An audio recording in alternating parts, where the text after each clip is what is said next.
Good day mga classmate. Yan, may bago naman tayong assignment. 4 na Game Boy Color na game. Game Boy Advance pala. Final Fantasy, Rayman, saka ano isa? Yan, pagtanggal lang nung tanggalin lang natin yung Y screw. Push pababa yung cover.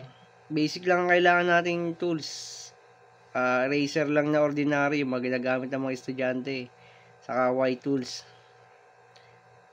At kung meron ka ring toothbrush na hindi ginagamit, pwede rin natin gamitin yan mga classmate. Yan, lilinisin mo lang hanggang pumuti siya, basahan. Sayang pati yung cover, linisin na rin.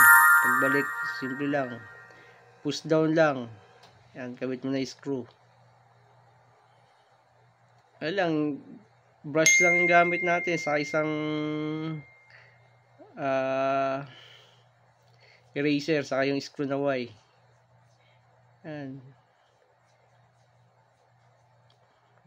kas lang ng ganyan hanggang pumuti siya, lumabas yung pinaka-gold niya. Yung thank you po at umabot kayo dito sa ganito. Kailangan mo lang, kung may alcohol kayo, pwede rin palinis yun, basta nag-evaporate.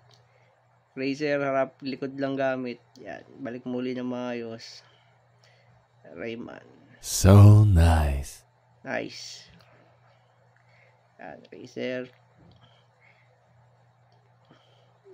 Kas lang hanggang basahin na uli siya ng Game Boy. Pang Game Boy Advance nga pala to mga classmate. Yan, good day po sa lahat. Basic lang to, DIY lang to, kahit sino kaya gawin to. Mekos lang yan, racer. Kas lang.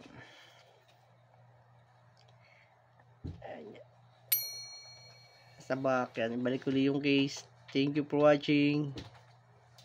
Back yung tornilyo. Ito isa naman, may sticker to. Bubuksan lang natin kasi nakatago yung screw dyan sa likod. Gamit tayo ng pwede pang suki sa tools. Baklas lang uli. Same lang din sa apat, isa lang ba ano gawin niya. Ito lang mga kailangan natin tools mga classmate.